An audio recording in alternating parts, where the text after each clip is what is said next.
When you know the hand shape, you are painting the person in the broadest possible strokes. It's a good way to describe it. It's like the biggest paintbrush. When you understand the element that they're in, this is the area, the core energy that they inhabit the whole time that they're on this planet. Most of the time that they kind of default to this type of energy. That's earth, air, fire, and water, right? So they're just a way to describe people. You have your earth, you have your air, intellectual, you have your fire, which is more individualistic and creative, and then water is emotional. To give you a clue of what that would look like in a hand, your intuition already knows, and you guys are all professional hand readers at this point, so I know that this is old stuff for you, but I'm going to mix it up a little bit and hopefully you'll gain some new information. Okay, water hand, yeah? It looks like you have very thin quality. The hand shape gets very thin, and the line quality is very thin. So all of the people who have this hand have in their nature to be extremely receptive and have on the most positive side the capability of being extremely vulnerable and very good with emotions. On the negative side, they can be dependent, or they can be afraid of the very nature that they are and be completely cut off. That's getting into some deep psychology. We'll skip that topic for now. But emotional, okay? Then you have something which is an air shape, when the hand starts getting into a shoebox, okay? And this belongs to an astronaut. So this is Claude Nicolier's handprint that we took, and as you can see, he's got a very long kind of square nature to it. So anytime that you see this hand, you already know to go into, wow, this person's all into ideas. He lives in an intellectual universe. His whole worldview is based on what he has learned. Right then you can start to begin to narrow down the type of occupations that he might have to that of being a little bit more scholarly or something that involves a higher education. Okay, I'm not going deep into these, but we'll get there, okay? And here, what happens when the hand starts getting, like the fingers start getting short and there gets a lot of chaos here, a lot of excitement, you get into this element of fire. Fire is now time. It's action. It's, I'm going to do this now, I'm going to handle this. It's a very, on one side it's individualistic and a little bit egotistical. On the other side, it's extremely powerful and creative, and it's action-oriented. And if you have other features in the hand, like a really strong heart line that goes up here, then you got even more action. It's fire. This belongs to a clown's hand, Dimitri the Clown. And it's got a little bit of earthiness to it, but overall, it's fire. Okay? Now you have earth. Look at the quality. You already get an impression of this hand. This is very stable. This is very black and white thinking. Okay? These guys make everything simple. And when you start looking at the other energies of this farmer type, he is not going to go into being a clown very easily or being a drama queen very easily. These are elements that they inhabit in their personality, and they have a lifetime. If they could get even 10% more emotional in their life, they've made big strides, okay? So what Richard has done, now that I've kind of level set you, all this should be no news for you experienced hand readers.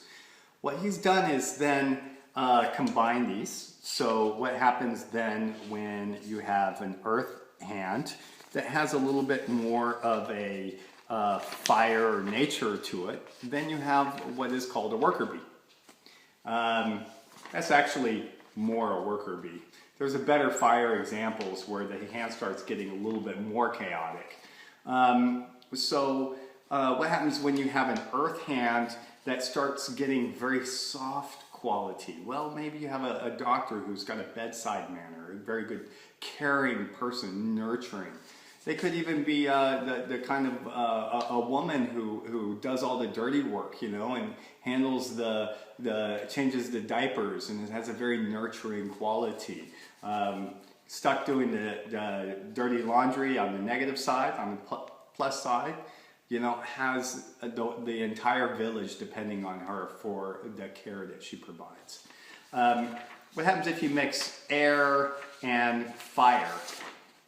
So let's have the air, and then you take that air hand, and then you bring in a little bit more of a fire shape. So you put, you stretch this hand up, and then you put chaotic lines all the way through it.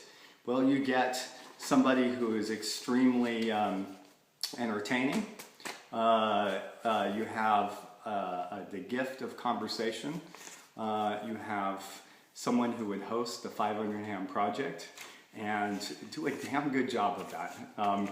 So you have different qualities that bring out that energy. So you can see my energy is a lot different from a farmer's hand or someone who sings and cries from the stage. Okay, this is the energy, and when you know the energy, the archetype energy, then you can start making some pretty clever combinations.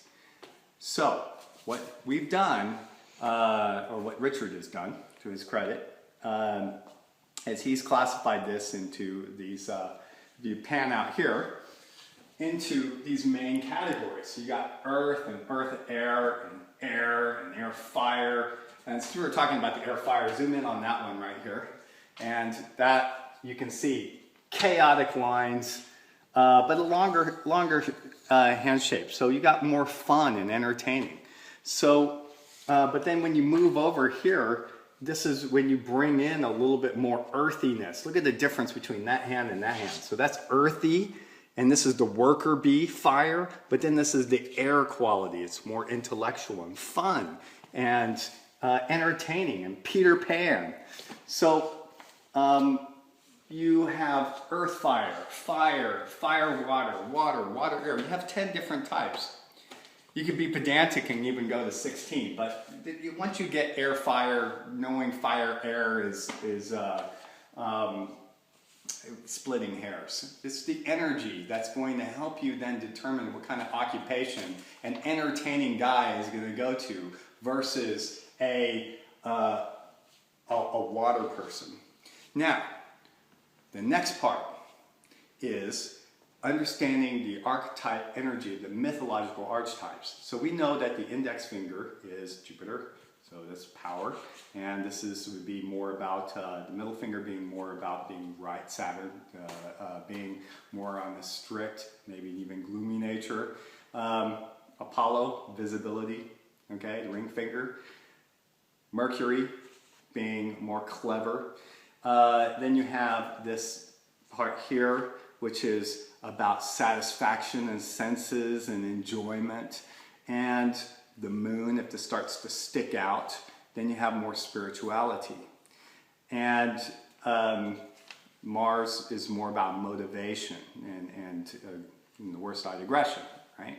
So the trick is, when you combine these energies, then you have a really good shot at starting to narrow down the character and the energy even more. So for example, let's take someone who is an earth hand, right? Your standard earth guy, we're talking about the farmer. What happens when the farmer's hand has this dominant index finger, the Jupiter finger? Well, you have then, this guy doesn't, look at that. That is an index finger that's very small. If you come over here, if you see this one right here, it goes above this line, okay? And this one right here, it's even better. Look at this one. See how the whole hand just starts to go, and it's like the whole angle is coming up toward that index finger. So this guy likes to be the master of his domain. It's his territory. It's whatever he is going to govern, it's his show. So I don't know at this point what his occupation is, but it isn't singing and crying from the stage. This guy is going to be a little bit more of a king type, a little bit more of, this is his territory, and he's going to be a little bit more reserved and guarded and looks over his domain, okay? But then you take that same index finger, same Jupiter energy, and you put it into a water hand, well then you have someone who is more of a queen of hearts, a little bit more of maybe even an Angelina Jolie type. So you can mix these energies, and when you look at this entire wall, this is what happens when we have combined. What happens when you do a melodramatic fire and water handshake with fiery lines, you have this drama queen. So what happens when a drama queen has a really nice ring finger, Apollo finger, then you have the life of the party. So when Pascal is then looking at and trying to guess, and I bring him the life of the party hand, and he looks at that, and then he goes, okay, he's now eliminated 99%. This person's probably going to be an event organizer or something like that. So he then looks at the fingerprints to see what is the magnetic attraction that that person has in life. Let's say that she has a whorl on her ring finger. Well, maybe she's going to be drawn to the stage. But if she has a whorl on her, say, left middle, she'll be more of a mentor. So that's how he's able to nail it. Oh, what I see is a mentor for other artists. And at that point, he's then starts looking at the other details in the hand. The important part is that if you know the broad strokes and the big picture that you can get of that hand, then you can start to guess who you have. And the thing is, this is profound, because if you know your own archetypal energy, you won't be so fighting. You'll celebrate who you are, the entertaining type. And so I encourage you, this is a training that is really vital if you're going to pursue hand reading. Go check out Jenna Griffiths. I'll put a link on this site for you to go check out the trainings, because he goes through every single one of these and tells you what do they need, what do they excel at, who do they end up marrying, okay? What are their challenges? Just by that, when you see a challenge marker and you see a challenge marker in this hand versus the other, there's a different story going on there, okay? This is vital, and it's really going to help you understand all of the handprints that I'm going to be putting up and the next announcement. So I hope you enjoyed this little tutorial. Kudos to Richard, kudos to Jenna. Thank you guys for doing what you're doing, and expect some news in about 7 days. Thanks. Bye.